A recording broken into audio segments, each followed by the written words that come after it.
Atos 2:42 está escrito assim: e perseveravam na doutrina dos apóstolos, e na comunhão, e no partir do pão, e nas orações.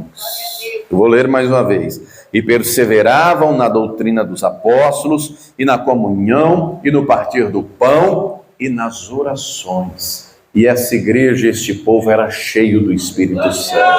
E eu pergunto, você quer se manter cheio do Espírito Santo? Você crê também que Deus vai falar conosco? Coloque então a tua Bíblia sobre o teu assento e vamos dar para o Senhor e para a sua palavra a melhor salva de palmas que você já deu. Feche os seus olhos, aplaudindo, glorificando. Senhor, nosso Deus e Pai, Deus bendito, santo, amado e todo-poderoso, a tua igreja te aplaude, te glorifica. Abre os céus agora e receba o louvor da tua igreja. E por essa mesma abertura, vai derramando a tua graça, a tua bênção, a tua virtude e o teu poder. Ninguém veio aqui ouvir o homem falar, o homem não tem nada a dizer. Todos vamos ouvir a tua voz, a tua palavra. Toma agora os lábios do pregador, a boca do mensageiro, que eu de mim o Senhor cresça, remova toda barreira, todo obstáculo, e envia a tua palavra com poder e autoridade, e que a tua palavra agora vá e produza o resultado para qual está sendo enviada, em nome do Senhor Jesus. Diga amém, Senhor. Tome o teu assento, por gentileza, mas preste muita atenção, não se distraia. Se você trouxe papel e caneta, tome nota de tudo o que vai ouvir e aprender. Amém?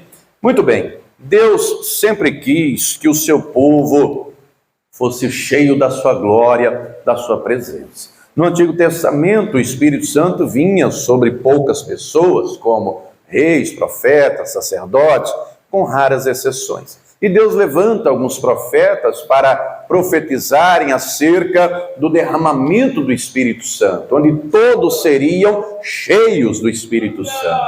Não é? Joel profetiza, Joel 2:28, Isaías profetiza, Isaías 44:3, derramarei água sobre o sedento, derramarei o meu Espírito sobre o meu povo. Não é? Ezequiel profetiza, outros também. Muito bem, vem então o Senhor Jesus, opera maravilhas, morre por nós, não é? Ressuscita ao terceiro dia, foi cheio do Espírito Santo, e antes de subir aos céus, ele anuncia que a promessa do Pai viria e se cumpriria, que eles aguardassem em Jerusalém, que eles perseverassem, né? Atos 1, versículos 4 e 5, não muito depois daqueles dias, o Espírito Santo viria. E de fato veio, de fato se cumpriu. 10 dias após o Senhor Jesus falar, o Espírito Santo veio. E alguém pode se perguntar, como assim, pastor, 10 dias? Porque da Páscoa, em que Jesus foi crucificado, na sexta-feira, e ressuscitou no domingo,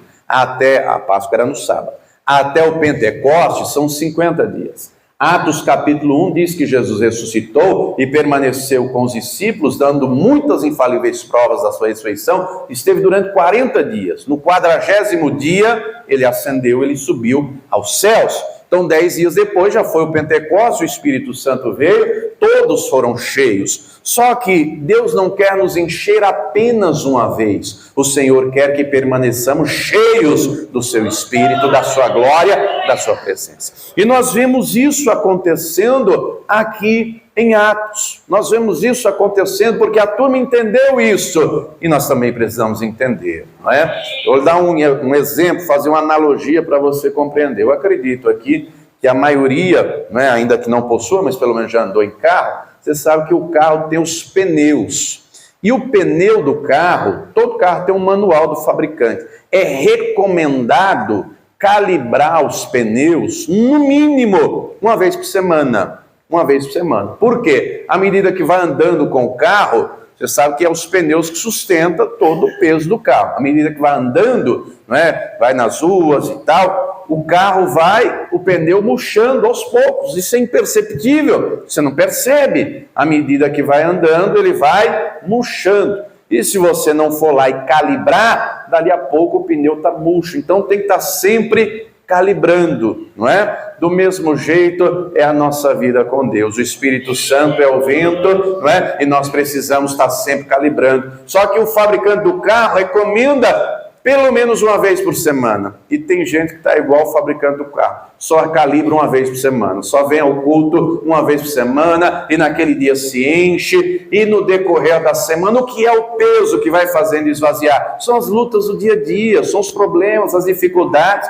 Se eu perguntar aqui, levante a mão quem tem problemas, dificilmente alguém não vai levantar a mão. Todo dia temos situações a resolver, problemas pessoais, problemas conjugais, financeiros e assim por diante, situações no dia a dia, palavras, pessoas, e no dia a dia, se não percebermos, vai, aos pouquinhos, mas nós não precisamos recalibrar só uma vez por semana. O Senhor quer nos encher todo dia com a presença dEle, todo dia com a glória dEle, e aqui o texto nós acabamos de ler, nos ensina como fazer isso. Então aqui em Atos 2, no versículo 42, onde começamos a mensagem, o texto diz, e perseveravam. Se você tiver uma caneta, grife aí a expressão perseveravam. O que é perseverar? O dicionário define como persistir, continuar, não desistir. Isso é perseverar. Então, eles não desistiam. Eles compreendiam que não podiam parar. Tinham que continuar, eles perseveravam. E perseveravam, em primeiro lugar, na doutrina dos apóstolos. O que é isso? Se você tiver uma caneta e quiser anotar, doutrina é um conjunto de ensinamentos. Isso é uma doutrina, é um conjunto de ensinos, não é? Existem doutrinas bíblicas, existe doutrina jurídica, filosófica e assim por diante. Doutrina é um conjunto de ensinamentos. Mas essa doutrina aqui dos apóstolos, no que consiste isso? Foram eles que criaram? Foram eles que inventaram? Não. Foi aquilo que eles aprenderam com Jesus, com o Mestre. Vá comigo lá no Evangelho de Mateus, capítulo 7. Vamos ler então, o que diz aqui a respeito da doutrina do Senhor Jesus. Mateus, capítulo 7, versículo de número 28. No final do Sermão do Monte, a multidão está extasiada, boquiaberta, e diz o seguinte, Mateus 7, versículo 28, encontre aí. O Sermão do Monte, Mateus dedica 3 capítulos, 5, 6 e 7. Lucas dedica um capítulo, que é o 6. Marcos não traz, João também não. Mateus está completo. O que na teologia é conhecido como Sermão do Monte, que é a mensagem, a pregação mais extensa em termos de registro do Senhor Jesus. Ao final, Mateus 7, 28. E aconteceu que, concluindo Jesus este discurso, e ele falou de muitas coisas, ele ensinou muito, a multidão se admirou da sua doutrina, porquanto os ensinava, se você tiver uma caneta, grife aí, os ensinava com autoridade e não como os escribas. Note que o texto traz aqui uma comparação. Está falando da maneira como Jesus ensinava e a maneira como os escribas ensinavam. Quem eram esses escribas? Eram aqueles que faziam cópia, da Bíblia, do Antigo Testamento, da palavra de Deus. E de tanto copiarem, dali a pouco sabiam de cor. Quem aqui na escola já teve que copiar a tabuada para aprender? Alguém já copiou alguma vez? Sei que era só eu, Esses dias, minha filha toda orgulhosa, hoje é aniversário dela, completa 13 anos, e aí esses dias atrás ela tirou um 10 na prova de matemática e veio me trazer toda orgulhosa, E aí eu já logo dei os parabéns, em seguida já aproveitei para fazer uma pergunta, e ela não soube responder. E eu, mas você não aprendeu a tabuada? Aí ela, não, porque a professora deixa consultar. Eu falei, é o quê? Na minha época eu não podia consultar. Eu falei, eu sou um jovem garoto, não sou tão velho assim. Eu aprendi porque eu tinha copiado 10 vezes por dia, todo dia. Era lição de casa. Era lição de casa para alguém também? Todo dia tinha que copiar. Ela falou, pois é, mas não precisa mais. Ela deixa consultar. Eu falei, olha, que moleza, não é? Mas de tanto eu copiar a tabuada, eu aprendi. Imagine aqui, os escribas do mesmo jeito. Quando tinha alguma questão, alguém viu um escriba e ia lá perguntar, olha, aconteceu uma situação, sumiu uma ovelha, por exemplo, e apareceu nas terras lá do outro. O que a palavra diz sobre isso? Olha, o fulano entrou com a cerca 1 metro no meu terreno. O que a lei diz sobre isso? Aí o escriba diz assim. Só que tinha um detalhe. O escriba conhecia a palavra, sabia de cor, mas não praticava, mas não vivia. E querido, querida, Deus não quer que a palavra dele esteja só aqui no papel. Deus não quer que a palavra dele esteja só no papel. Está registrado no papel para que conheçamos. Mas ele quer que, além de estar aqui no papel, esteja registrado aqui dentro, com o sangue do Cordeiro. É o nosso coração onde tem que estar registrada essa palavra viva. E ela tem que ser real na nossa vida, através de ações. Por que que a multidão se admirava? Porque Jesus ensinava com autoridade. Ele não ensinava com hipocrisia. Ele não ensinava, da boca para fora, ele não ensinava com aparência, ele vivia o que pregava e pregava o que vivia, e a multidão se admirava, ele tinha autoridade naquilo que falava. Então, é essa doutrina que os apóstolos aprendem com Jesus, ao mesmo tempo que tem autoridade, vive de maneira simples. Jesus era gente que nem eu e você, ele era de carne e osso, ele tinha sono, ele dormia, ele comia, ele tinha sede, era de carne e osso, como eu e você, e vivia de maneira simples, mas no que tange a palavra, era fiel à palavra, vivia, ensinava, e vivia, e pregava, e ensinava, e vivia. E vivência tem que ser realidade na nossa vida. Não pode ser só de ouvir falar, não pode ser, um bom ouvinte, como diz Tiago. Nós temos que ser praticantes, nós temos que ser cumpridores. Uma pessoa permanece cheia do Espírito Santo quando ela absorve a palavra, como diz Moisés em Deuteronômio 32, que a palavra de Deus é como o orvalho da manhã, todo dia cai o orvalho, todo dia nós temos que absorver essa palavra. Mas eu não posso ser um obeso espiritual, que está cheio de palavra, sabe de cor. Tem muita gente por aí que você perguntar, sabe a Bíblia de cor? Vai nos viadutos por aí, vai no centro de São Paulo, está cheio de gente da aula de Bíblia, sabe tudo de cor, mas não vive. Não adianta só conhecer e não viver, não praticar. A prática tem que ser realidade, porque teoria sem prática é hipocrisia. Então, a doutrina dos apóstolos foi aquilo que eles aprenderam com o Senhor, viver a palavra, e aprendendo e crescendo pouco a pouco, dia após dia. Isso é diário, minha gente. Isso é diário, isso é dia após dia. Então eles perseveraram nessa doutrina, mantinham uma vida humilde, mantinham uma vida simples, ao mesmo tempo vivendo a palavra, praticando a palavra. O problema de muita gente aqui só é crente na igreja, só é crente na hora do culto. As igrejas, infelizmente, estão cheias em muitos lugares de pessoas vazias. Nós temos que tomar cuidado para não cairmos nessa. Senão, dali a pouco, nós estamos na igreja, a igreja está cheia, e a gente não pode estar vazio. Tem que estar cheio da glória de Deus. O Senhor quer uma igreja ungida, um povo cheio da presença dEle, um povo que persevera, um povo que ama a palavra dEle, que guarda no coração, que vive, que pratica, que a palavra é realidade. Tem muita gente que, infelizmente, a palavra é só teoria. Mas volta lá comigo em Atos. Essa turma, então, para se manter cheio do Espírito Santo, eles perseveravam na doutrina dos apóstolos, eles perseveravam mantendo a palavra, vivendo a palavra, praticando a palavra. Atos 2:42 traz um segundo detalhe. Eles perseveraram, em primeiro lugar, na doutrina dos apóstolos, mas em seguida diz, na comunhão. Na comunhão. Minha gente, igreja é coletivo. Igreja não é individual. Eu sozinho não sou igreja. Você sozinho não é igreja. Nós reunidos somos a igreja, não é? A estrutura física aqui, as paredes, o teto, o chão, isso aqui é o templo, é o local onde nós reunimos, não é? Mas a igreja somos nós reunidos. Paulo diz em 1 Coríntios 12, ele compara a igreja com um corpo humano. E ele diz, um é olho, outro é nariz, outro é boca, outro é orelha, outro é dedo, cada um num lugar, cada um uma função, todos são igualmente importantes. Lhe faria falta o dedo mindinho do pé esquerdo? Para alguns não, para mim faria muito, né? Do mesmo jeito nós. Por que é importante a união? Porque Jesus assim ensinou.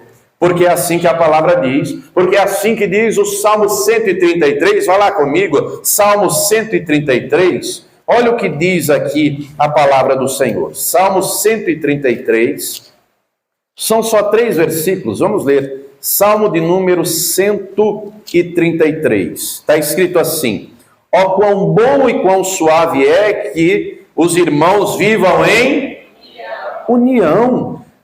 É como o óleo precioso sobre a cabeça que desce sobre a barba de Arão e que desce a orla das suas vestes, como o orvalho do Hermon que desce sobre os montes de Sião, porque ali o Senhor ordena a bênção e a vida para sempre. É na união, é na comunhão, é na coletividade, na presença de Deus que o Senhor derrama a bênção, derrama a paz, derrama a glória, derrama a unção e virtude e poder. Essa igreja de Atos orava e se reunia e estava como um propósito, e a glória de Deus vinha, e a glória do Senhor quer vir sobre a nossa vida, meu irmão. Você tem que se encher, e se encher, e se encher a cada dia mais.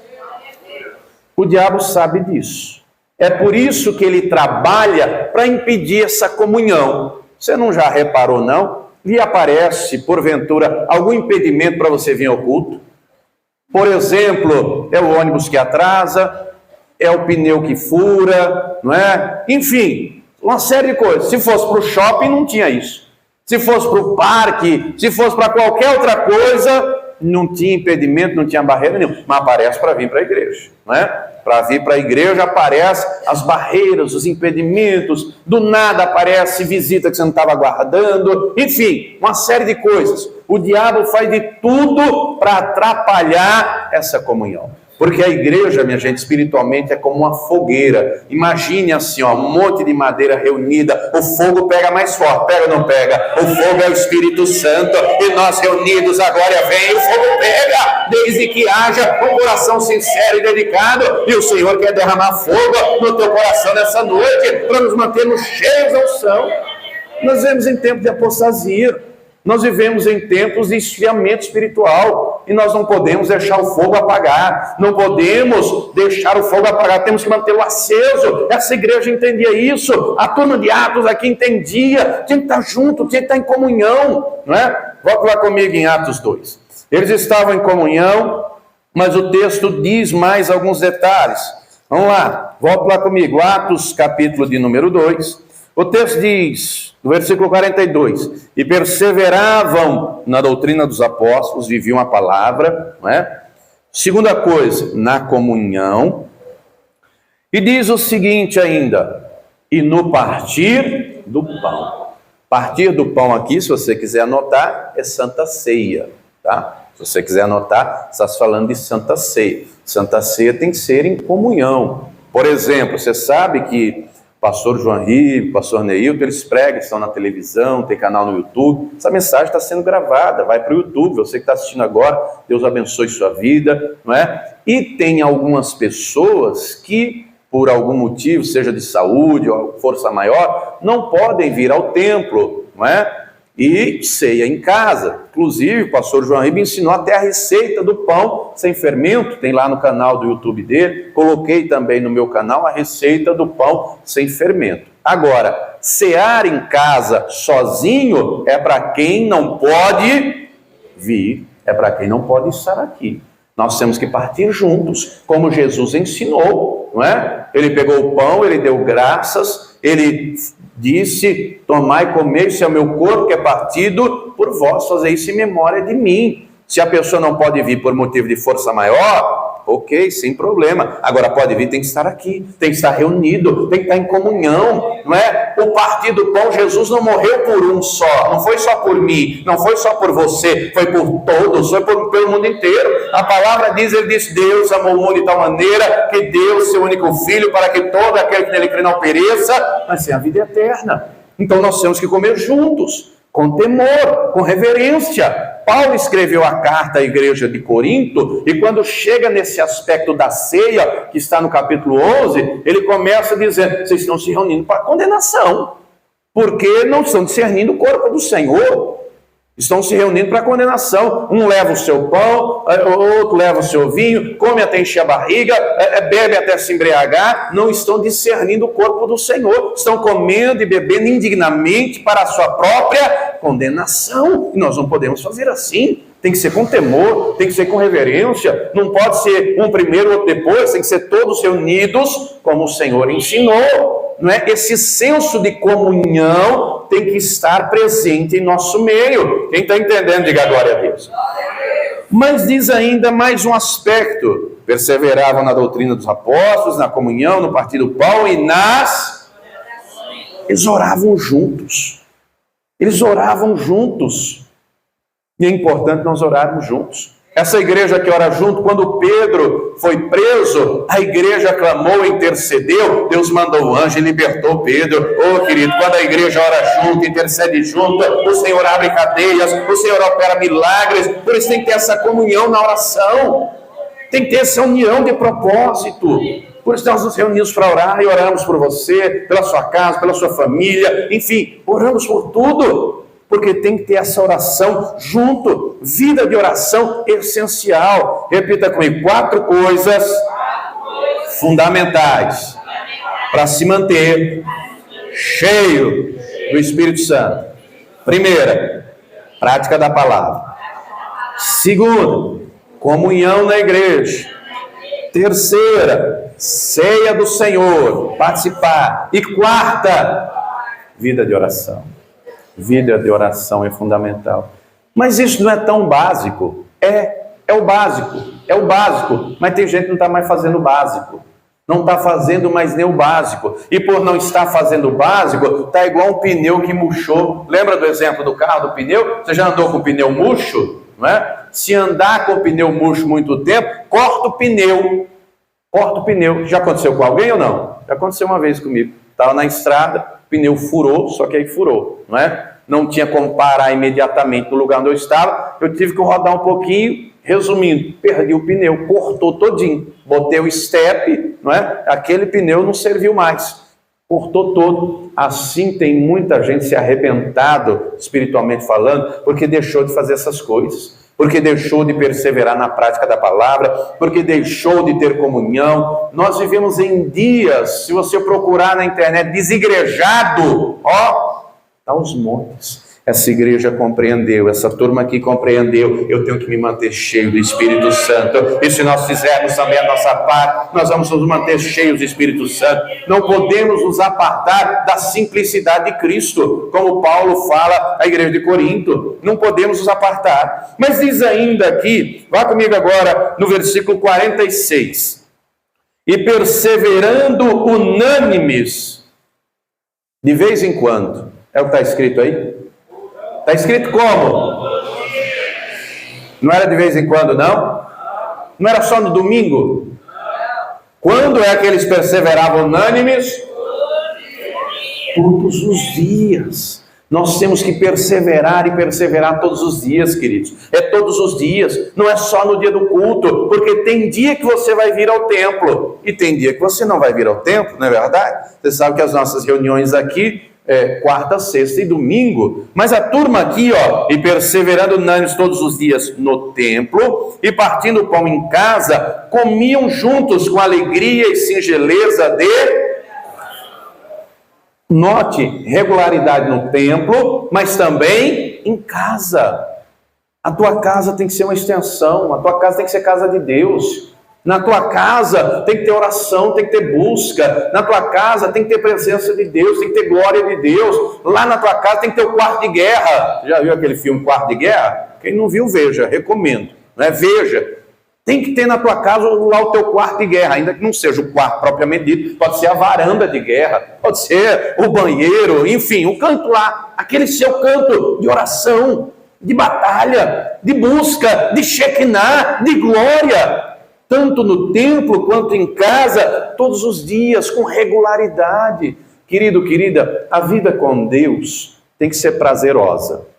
Ela não pode ser pesada. Ela não pode ser pesarosa. Ela não pode ser por obrigação. Deus não quer escravo. Deus não quer gente que obrigada a buscar a Ele, a cultuar. Não, Deus quer gente com alegria no coração. Deus quer gente que quando vai ao templo diz como salmista: alegrei-me quando me disseram, vamos à casa do Senhor, eu vou na casa do meu Deus e vou adorá-lo, e vou cultuá-lo, e vou estar reunido com os irmãos, e a glória dele virá, e nos encherá, eu vou ser cheio da virtude e do poder, e todas as bênçãos que eu preciso serão consequência dessa comunhão com Deus. Mas em casa também. O problema de muita gente, espero que não seja o teu, mas de muita gente é que só é crente na igreja. Uns tempos atrás, um pastor conhecido meu contou um testemunho. Uma irmã, trazida pelo marido na porta da igreja, o marido não entrava, ela entrava. Na igreja, uma bênção. Falava em mistério, participava de tudo, não faltava aos cultos, né? E aí o pastor, mas que bênção essa irmã. Aí terminava o culto, ele ia para a porta cumprimentar as pessoas, os irmãos na saída. E aí um belo dia o marido deixava e depois só vinha pegar, e nunca tinha entrado na igreja. Aí um belo dia, o pastor, aguardando a bênção final na porta, vê o marido da irmã chegar no carro. E aí ele vai ao carro. Ô, seu fulano, boa noite, tudo bem? Eu sou o pastor fulano, sua esposa vem sempre aqui, eu quero lhe convidar, venha com ela participar de uma reunião. E aquele homem olhou para o pastor e disse, eu? Sim, o senhor venha, eu não quero entrar aí. E aí o pastor, mas por que o senhor não quer entrar? Eu não sei. Aí o homem disse para o pastor, não sei o que o senhor ensina aí. E o pastor, né, entusiasmado, sua esposa é uma bênção, uma mulher de Deus. Aí o pastor, eu entrar aí? Essa mulher pode ser uma bênção aí dentro, mas dentro de casa, isso é uma cobra. Dentro de casa, isso aí não é crente não. Dentro de casa, ela é terrível, você não conhece essa mulher. E aí o homem foi falando, e o coitado do pastor não sabia onde enfiar a cara. Isso não pode ser o nosso caso, amados. A gente não pode ser crente só na igreja. Não é? Não pode ser crente só na igreja. Deus quer um povo que compreende que tem que ser cheio do Espírito Santo na igreja, em casa, no trabalho, em todo lugar. Dentro de casa é o lugar mais difícil da testemunho, minha gente. Dentro de casa não adianta você dizer, o Senhor diz, a palavra diz, a sua vida é a Bíblia, que a sua família vai ler. Não adianta você dizer, mas na Bíblia está escrito. E daí que na Bíblia está escrito se você não viver? Você acha que o marido, a esposa, o filho, enfim, o teu familiar vai querer saber do que está aqui ou daquilo que você vive? Por que todos se admiravam da doutrina de Jesus? Porque era simples, era prática, era dia a dia. Eles tinham prazer de estar com Jesus. Querido, você tem que ser que nem um ímã. As pessoas têm que ter prazer de estar com você. Tem que ter prazer de estar perto de você. Você não pode ser crente Repelex. Já comprou o Repelex no mercado alguma vez? Tem um produto que chama Repelex. Está cheio de crente que é Repelex. Só expulsa os outros, só afasta os outros, não atrai ninguém. Minha gente, onde Jesus ia, uma multidão queria estar junto, queria estar perto, e assim tem que ser na vida daquele que é cheio do Espírito Santo. Quem é cheio do Espírito Santo, os outros veem e querem se aproximar, e querem chegar, e querem saber por que só mantém alegre. Parece que não tem problema, parece que não tem luta, e em todo o tempo está lá com um sorrisão, e tudo vem luta, vem problema. Glória a Deus, Deus está comigo, glória a Deus, vai ser vitória. Mas o problema está grande, mas o meu Deus é maior. Aí quem vê vai ficar, como é que pode isso? Aí você vai dizer, é o Espírito Santo na minha vida. Aí a tua família vai querer saber de Jesus, porque vai ver na tua vida, vai ver nas tuas palavras, vai ver nas tuas ações. Quem está entendendo, diga glória a Deus. Essa turma compreendeu que tinha que estar no templo e em casa também. Nós vemos em dias de gente que pensa que não é mais nem necessário vir ao culto.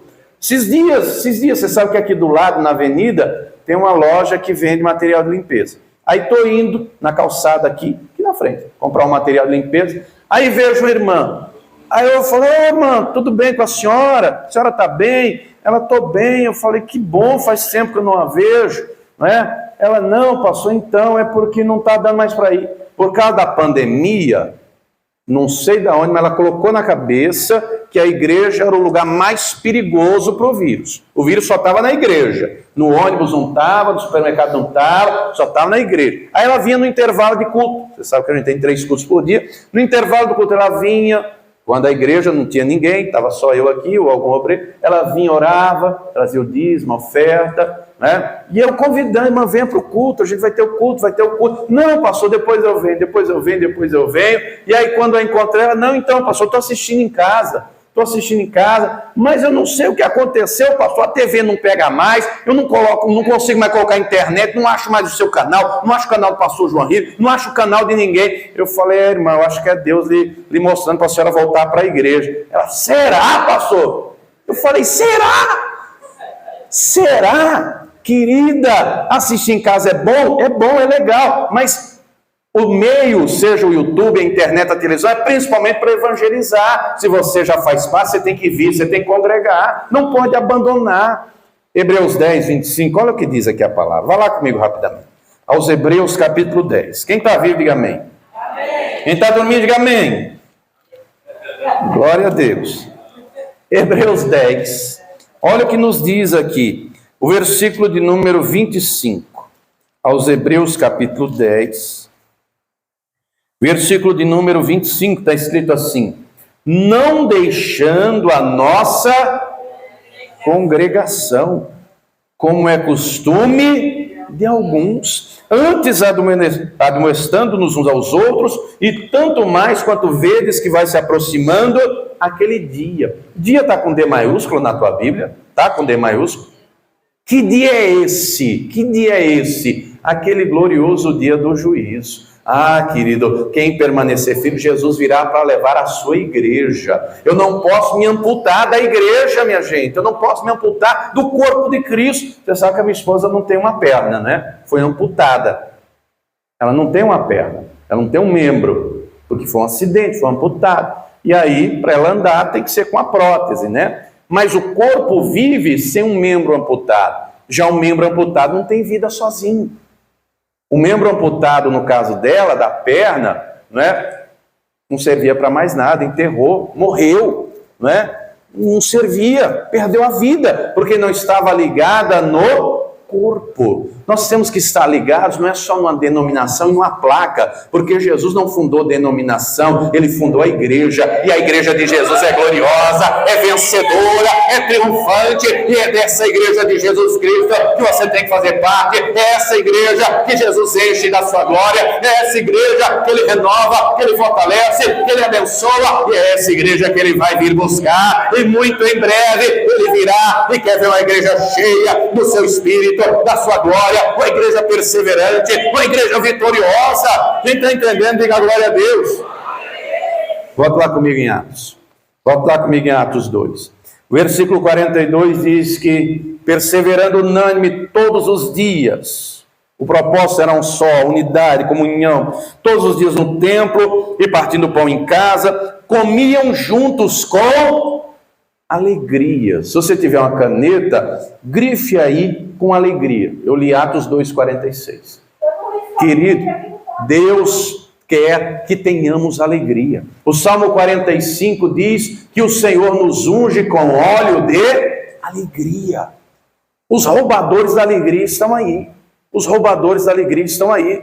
Sejam os problemas, sejam as angústias, seja o estresse do dia a dia. Estava conversando há pouco, com algumas obreiras evangelistas. Você já reparou que no trânsito, como as pessoas estão estressadas, você já reparou isso? E não é só no trânsito, é de maneira geral, é em tudo. As pessoas estão estressadas, com a paciência, desse tamaninho. Entristecidas, cabisbaixas. Depressão hoje é questão de saúde pública. Todo mundo naquela correria, já reparou? Não tem tempo para nada. Os roubadores da alegria estão aí, mas o Senhor tem alegria para você. O Senhor tem óleo de alegria para derramar sobre a tua cabeça hoje, porque a alegria do Senhor é a nossa força. Você pode entrar aqui hoje enfraquecido, cansado, angustiado, mas você vai sair alegre, renovado, fortalecido, com a alegria do Senhor. Com alegria. E diz ainda o final do versículo 46, e singeleza de coração. O que é singeleza? O que é algo singelo? É algo sublime, é algo puro, é algo nobre, é algo belo, bonito. É o que o Senhor espera ver no nosso coração. O diabo trabalha a todo custo para contaminar o nosso coração, para sujar o nosso coração, não é? Ele trabalha de todas as maneiras. Não é por acaso que diz lá Provérbios 4, 23, que de tudo que se deve guardar, guarda o teu coração. Nós devemos guardar o coração. Os limpos de coração verão a Deus. O inverso é a realidade. Os sujos, impuros, não verão. E se você quer ver, guarda o teu coração. Guarda, conserva um coração de criança, conserva um coração simples, conserva um coração que ama o Pai Celestial Todo-Poderoso e ama a presença dEle, a glória dEle. Essa turma aqui não se abatia. Quando foram açoitados, leia depois do capítulo seguinte, Pedro e João foram açoitados pelo Sinédrio por pregarem a palavra de Deus. E o texto vai dizer que eles saem de lá alegres, porque foram dignos de padecer pelo nome do Senhor. Oh, querido, as lutas vão vir, não deixa as lutas roubar a tua alegria, deixa o Espírito Santo derramar óleo de alegria sobre a tua cabeça, para você não desistir nem recuar, e continuar louvando e adorando ao Senhor. O versículo 47 diz assim, louvando a Deus e caindo na graça de todo o povo. Você tem que cair na graça do povo. Você tem que cair na graça das pessoas. Toda igreja que eu vou, eu oro, Senhor, que eu caia na graça do povo. Não seja eu de mim mesmo, mas seja o Senhor em mim, na minha esposa, na minha família, que a minha família caia na graça do povo. E para a glória de Deus, todas as igrejas em que chegamos, somos abraçados, como nessa igreja, que maravilha, né? Que coisa gloriosa, porque nós caímos na graça do povo, e o Senhor quer que você também caia na graça de todo o povo, seja da sua casa, do seu trabalho, da sua vizinhança, os outros olhar e dizer, aquele homem é cheio do Espírito Santo, aquela mulher é cheia do Espírito Santo, é um servo de Deus, é uma serva de Deus, mas para isso tem que louvar ao Senhor, para isso tem que perseverar e se encher. O Senhor quer uma igreja cheia do seu Espírito, e hoje Ele vai te encher e te renovar e te fortalecer. Louvando a Deus. Paulo e Silas estavam na prisão, Atos 16, mas não deixaram de louvar, mas não deixaram de orar. Queridos, louvar a Deus, adorar a Deus quando está tudo bem, é muito fácil. Preguei, se não me engano, foi nesse domingo que eu preguei sobre Jó, você lembra? Quem está vivo, diga amém. Amém. Vocês estavam aqui domingo? Não? Tem alguém que está? A maioria está. Vocês têm memória de peixe, é? Foi nesse domingo que eu preguei. Perguntei só para ver se você lembrava. Jó, mesmo com toda a tragédia, diz a palavra que ele adorou a Deus. Adorar quando está tudo bem é fácil. Quando você tem saúde, quando você tem dinheiro, a família está bem, o casamento está bem, não é? As contas pagas, tudo bonitinho, é fácil. Oh, glória, obrigado, Senhor. O Senhor tem me abençoado tanto. Isso é ótimo também, é maravilhoso. Mas mesmo no dia mau, mesmo na hora da luta, da adversidade, mesmo na hora do desânimo, mesmo na hora do vício na vida do familiar, do marido, da esposa, da dívida, do problema, continue adorando e louvando, continue glorificando, porque se Deus permitiu, não é para te destruir, é porque Ele vai fazer da luta um testemunho, para que o nome dEle seja glorificado, é porque Deus vai fazer esse problema um meio de fortalecer a tua fé, para você glorificar o nome dEle. Oh, querido, o Senhor quer encher a tua vida, e te revestir, e te fortalecer, e te abençoar. Quem entendeu, diga glória a Deus. E aí, vivendo assim, a igreja do Senhor vai crescer a cada dia mais. Final do versículo 47. E todos os dias acrescentava o Senhor à igreja aqueles que se haviam de... Você tem que ser um testemunho vivo.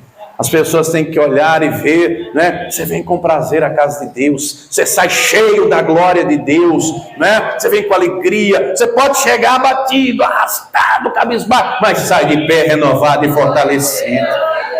Aí através da tua vida o teu marido vem, a tua esposa vem, o teu vizinho vem, o teu colega de trabalho vem, e o Senhor vai fazendo a obra, e Ele vai aperfeiçoando, e Ele vai aperfeiçoar na tua vida, Ele vai te encher e te revestir, e vai te abençoar poderosamente. Quem entendeu, diga glória a Deus.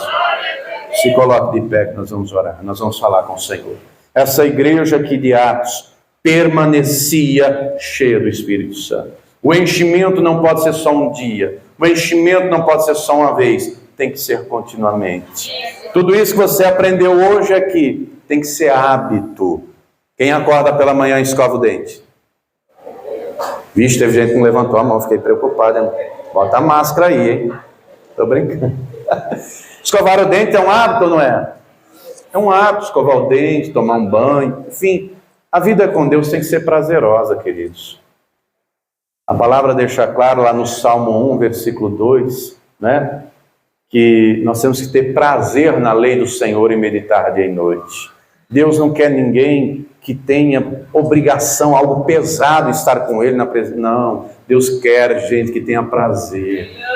Deus quer gente com o coração sincero. Senhor, me ajuda que hoje o coração está pesado. Hoje aconteceu isso, isso e isso. Deus quer ver gente assim. Deus quer ver gente como o Daniel, que já acorda pela manhã e ora, e tem o hábito de orar. O Daniel não precisava que Deus o cobrasse, ele mesmo orava. Daniel não precisava que nenhum pastor ou alguém, ele tenha prazer na oração. Deus espera ver isso em nós, prazer, satisfação nas coisas dele, estar com ele. Querido, toda a Bíblia fala de uma pessoa, quem ela é? Jesus Cristo. Nós não podemos conhecer só aqui o papel, nós temos que conhecer de quem ela está falando. Nós temos que ter comunhão e intimidade com o Todo-Poderoso. Amém? E Ele está aqui em nosso meio. Você não precisa ver, só precisa crer. Só precisa crer. Né? Jesus deixou claro que a promessa diz respeito a nós e a nossa família, a todos quantos o Senhor chamar. Ele não quer só nos encher uma vez, Ele quer que permaneçamos cheios da sua glória. O Espírito Santo está aqui conosco. E Ele quer operar de maneira gloriosa.